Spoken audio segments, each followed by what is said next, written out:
रामटेक लोकसभेमध्ये सध्या दोन उमेदवाराच्या नावाची भरपूर चर्चा आहे। एक शिवसेना भाजप आणि राष्ट्रवादी काँग्रेस युतीचे उमेदवार राजू पारवे आणि दुसरीकडे आहे श्याम उर्फ बबलू कुमार बर्वे, हे काँग्रेस पक्षाचे उमेदवार आहे।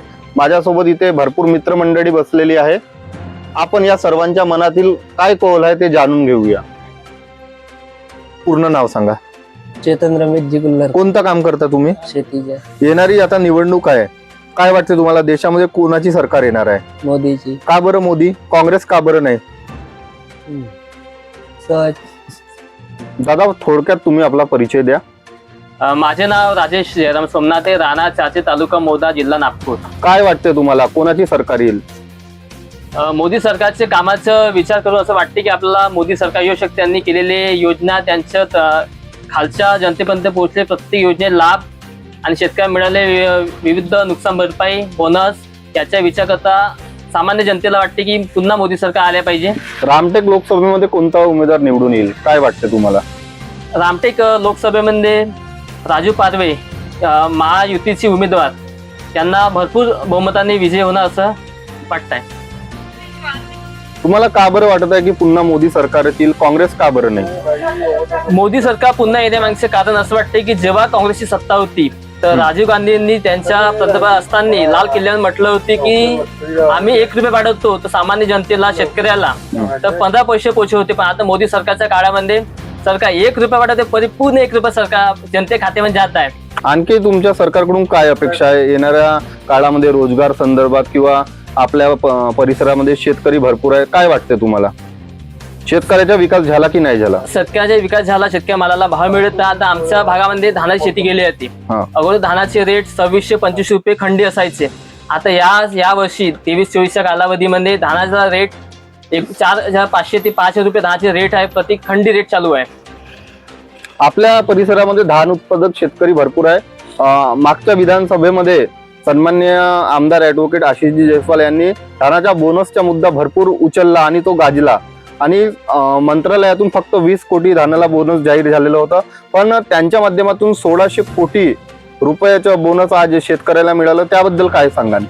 शेतकऱ्यामध्ये खुशीचा माहोल आहे आणि चांगला निर्णय या सरकारने घेतला आणि शेतकऱ्यांना त्याचा लाभ झाला आहे।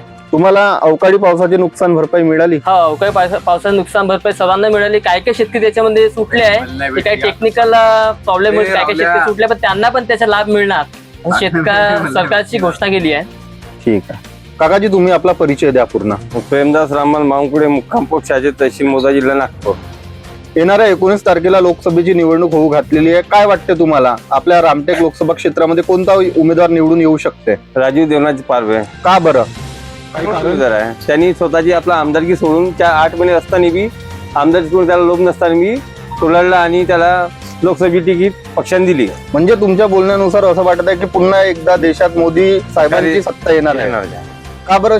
तुम्ही एक शेतकरी आहात, तुम्हाला शेतीविषयक कोणता फायदा आहे? शेती फायदा म्हणजे आपला PM किसान योजना चालू असते त्यांची वाली, बरोबर, आणि राशन त्यांनी 5 वर्षाकरता मुक्ती दिल्या सर्व जनतेला, बरोबर, म्हणून का पाहिजे? माहे नोव्हेंबर डिसेंबर मध्ये मौदा तालुक्यामध्ये अतिवृष्टी झालेली होती, तर त्या मध्ये तुम्हाला पिकाची नुकसान भरपाई मिळाली का? मिळाली ना। किती रुपये मिळाली? 2 हेक्टरला 22,950 रुपये मिळाली। आणि धानाचा बोनस? धाना भोजन पर हेक्टर 20,000 रुपये, याप्रमाणे 2 हेक्टरला 40,000 रुपये मिळालं। बरं, म्हणजे तुम्ही राजूजी पारवे यांना मतदान करणार आहात? बिलकुल। काँग्रेसला का बरं नाही?